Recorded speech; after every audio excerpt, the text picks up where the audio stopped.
Good morning, welcome back to Dower House Farms. It's like 14 degrees again. This weather is all over the place, but anyway, let's see, get this time of year. So, as I said in the end of yesterday's video, we were very kindly dropped down a demo. Something I've been waiting to get for a long time. And I've contemplated buying one for a long time, but anyway, we'll see how it goes now. And it is this. It's an advantage feeder. So it's sort of it's a feeder that you can fill up, put it out in the field, but it rations the amount of grain or ration that animals can eat. It's sort of the way it's designed. One sec now. Frank is busy here as well, so put it down. So the way it works is the ration falls down here and they must lick it out with their tongue, and it falls in here and they can eat it then. So they can only lick so much, so it stops them from gorging on it. My cousin saw these in Australia. That's putting Tom in the walker. We're going riding out now. So my cousin saw these in Australia like years ago. I was young now. He's getting old now, Michael. You're getting old. But he was telling me about how he saw them out in paddocks and they were feeding sheep with them, and I think that's where they came from. Like 25 years ago maybe. And I could never really understand. He was trying to explain to me how they work and I could never understand, but now that I've seen them plenty of times before around. But yeah, so we used to mix all our own calf ration and there was a fair saving in it. But you used to have to bag it and put it into bags and bring it out to the fields, and it was just a mess. The saving wasn't worth the hardship involved in getting it all together and things. And we got the meal feeder bucket in, or the feeder bucket, with the intent that'll also do ration, with the intention that oh sorry, my arm's getting sore from holding the phone. With the intention that we'd be able to go back mixing our own ration again, and we could go out and order it into the trucks with that bucket, but it doesn't work either because the cattle are all around the trucks. It's a two-man job, and I'd come out in a rash now if someone said you to send off two people feeding calves. It'd be just completely inefficient. So I'm hoping now that this will work.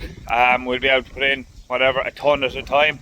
It'll maybe say if you've 60 calves in a group, or say 80 calves in a group, you wouldn't have 10 of them, so you'll probably make your groups a little bigger. So if you have 80 calves in a group, say, and they're on 1.5 kilos, that's 120 kilos a day. So your ton of ration, which the feeder holes will do about 10 days, which would be great. You wouldn't even really need it, to be honest, because you're going to be moving them every 2 or 3 days anyway, so fill up the feeder every couple of days, whatever. So yeah, look, sort of have a short trial of it now. I'm going to make up some ration thing, going to make up maybe half a ton, and we'll just there's going to be calves out for next week, I suppose, so we'll see how we get on with that week. And huge thank you to Dairy Direct. I contacted them about that I'd be interested in one, and they said they'd send me down a demo. So yeah, look, we'll see how we go. I'll give you an honest review of it. The most honest review is if there's one of them here next year. You'll know for definite then whether I was talking rubbish or not. But I know there is 1 or 2 lads that I know have them and are happy with them. Maybe not using them for the exact same system that I'm talking about using them for. So anyway, let's get at it. I'm after waffling for 4 minutes. God, I should be a politician the way I can talk. Morning, girls and boys.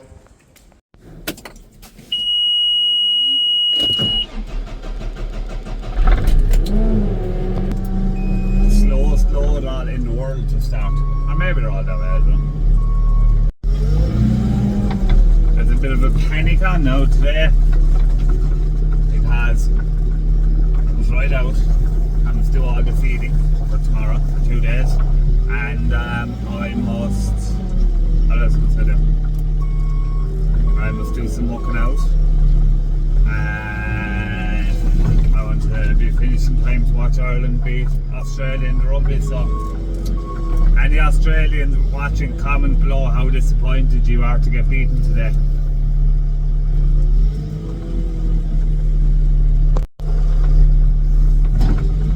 I look like some numpty now if this video comes out at 5:30 we're after me, or whatever time, 7:30 we're after being hammered.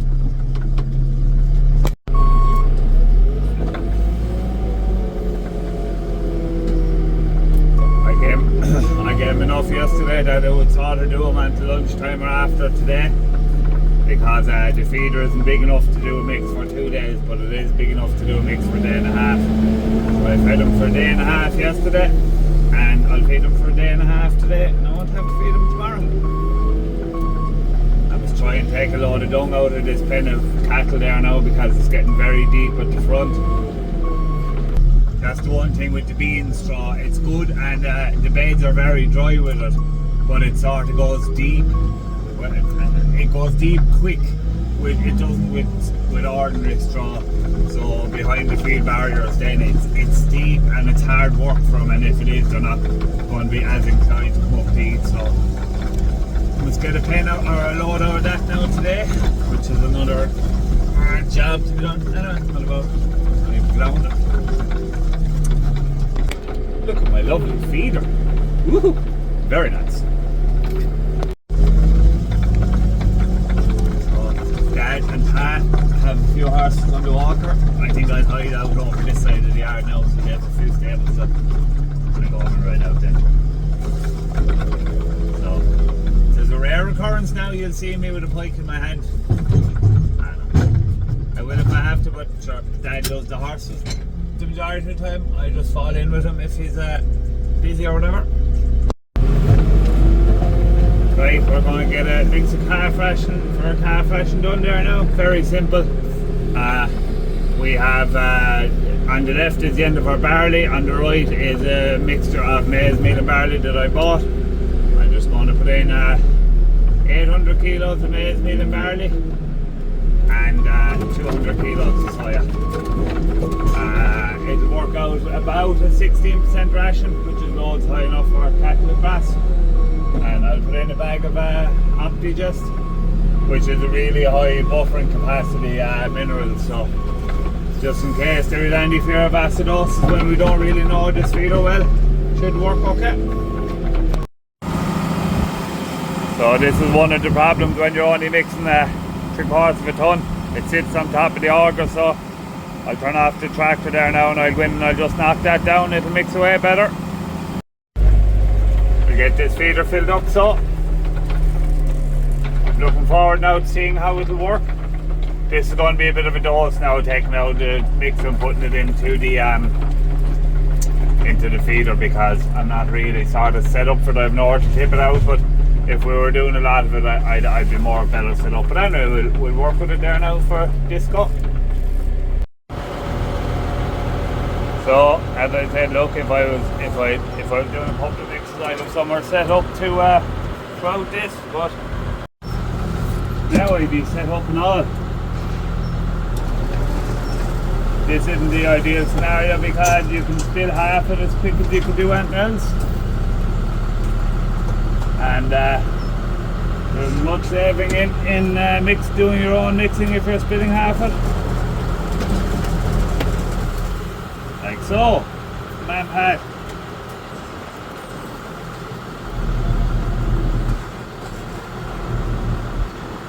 I'll get out now and knock that bit off the mat.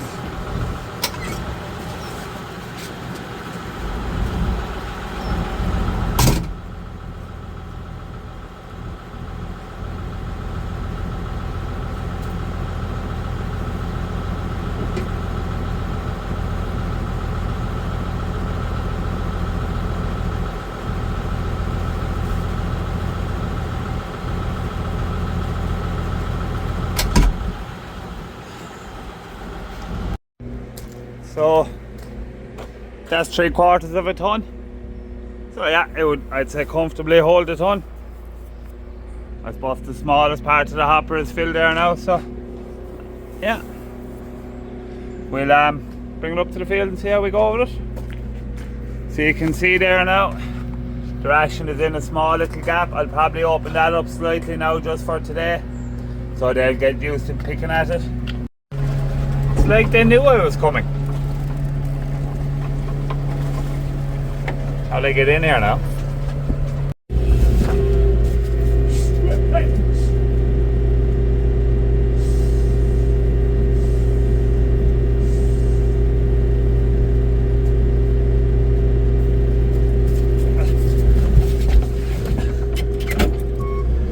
You need to be fit for this job, boy. So now, I know now it's going to go to pure sulak around the feeder, but look at, if it was something that I thought would work long term, I would think of putting down maybe hardcore bases. Boys are mad for grub.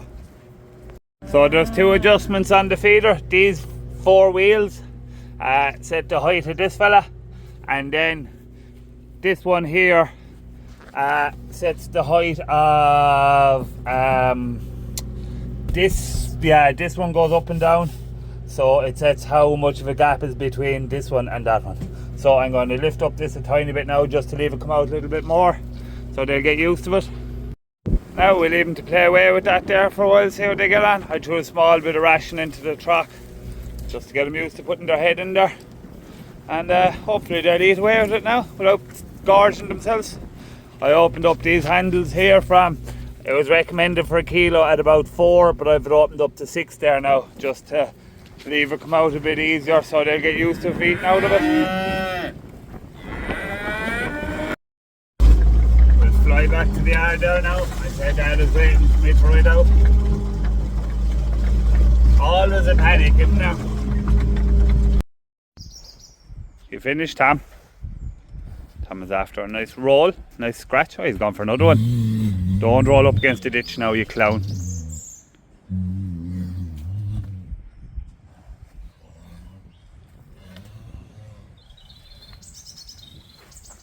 This is how you see if they're in good form.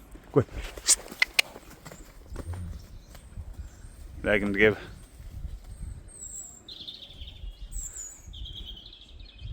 You finished, Tom? Huh? And the one's below. Come on, boys! 38, I think. Come on, come on! Hey, hey! Getting this 10 hooked out, so.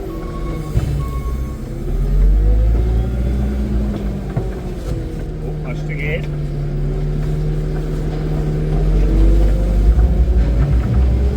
There won't even be a full load in here. But just to keep the bed nice and clean for them.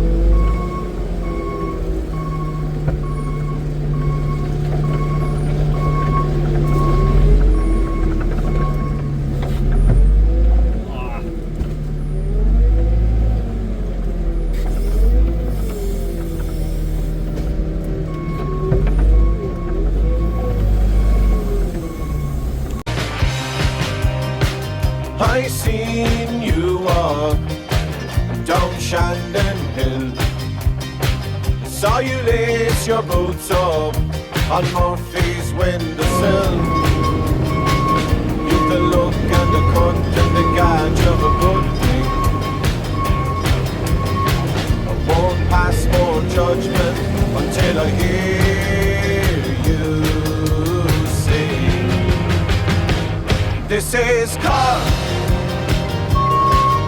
In Cork down by the Lee, this is Cork, a real capital city. This is Cork. In Cork down by the Lee, this is Cork, Cork.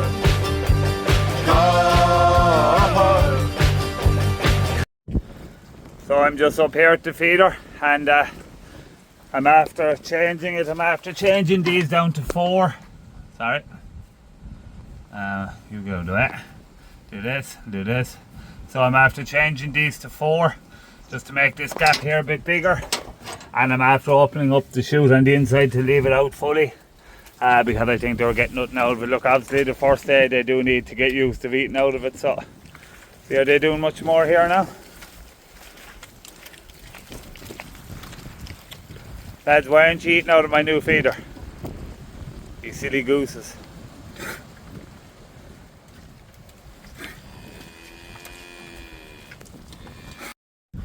Look at the one cute lad in Aiton. This is the fella now that was in the shed. He's after making a great recovery, thank God. And you lad, you were touch and go there for a while. You're still skinny now, but hopefully we'll get you back in good order again. One thing about it now, like he's a big calf now, right? But like, so is he. But like, jeez, they're nearly up to the top of it. Like, are they getting the hang of it? They have their heads turned sideways on it, so I don't know.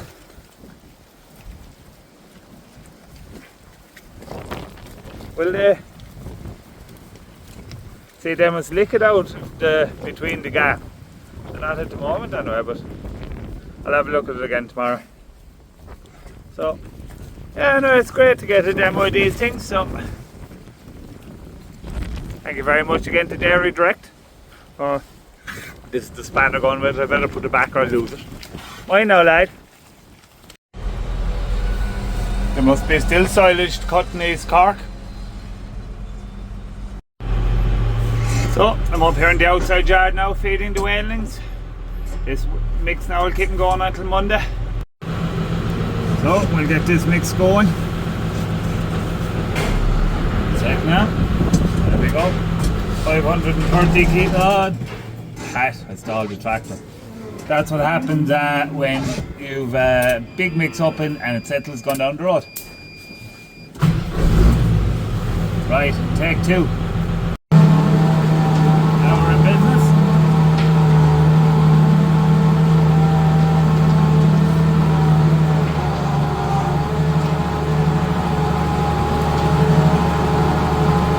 There's only one lad lying down there at the back of the pen now, so I'm going to go in and see what's the story with him in a minute. Lucky I had stopped recording. It was like there was a bomb went off in the shed. I actually stopped at the end of the shed.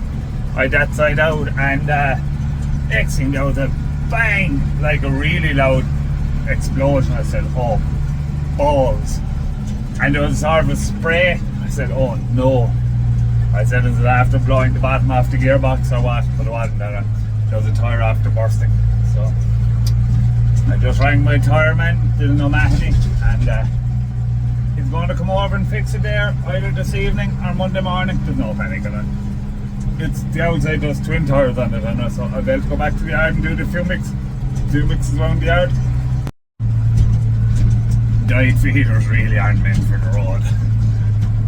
This is our second burst tyre now this year. So, but fellas, people have asked me before, do I have a lot of bust tyres? And we never had one before this year. I did bust one last year, but that was my own fault. I went up in the curve, but this is our second one this year now. Look at this, look. Hardly got a chance to get out of the tractor. This is the perfect excuse now for me to go and watch the match. These poor boys need to be fed yet, but pick it, I'm going to watch the match, you know. So I must go and watch Ireland win.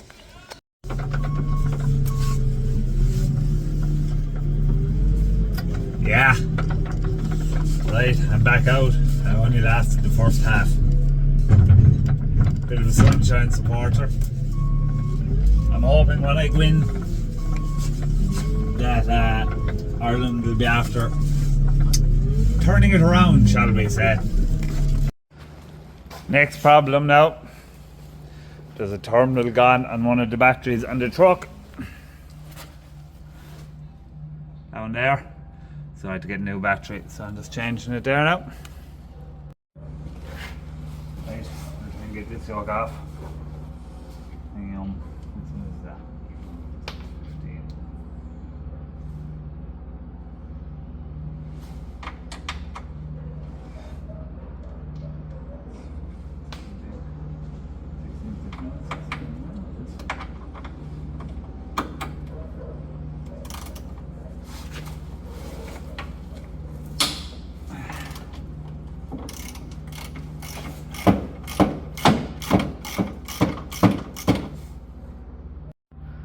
I've one battery back in. That's the old one out now. This is the damaged one. The pole is damaged there, so that's why it wasn't getting a good connection. I'm going to go and throw out the mix that I've mixing now for the bulls. And we'll do the mix for the cows, and we'll put in the other battery while that's mixing. So that's the second mix done now for the cows. That should go there. And we'll trim the battery now, throw out that mix, and wrap up for the evening.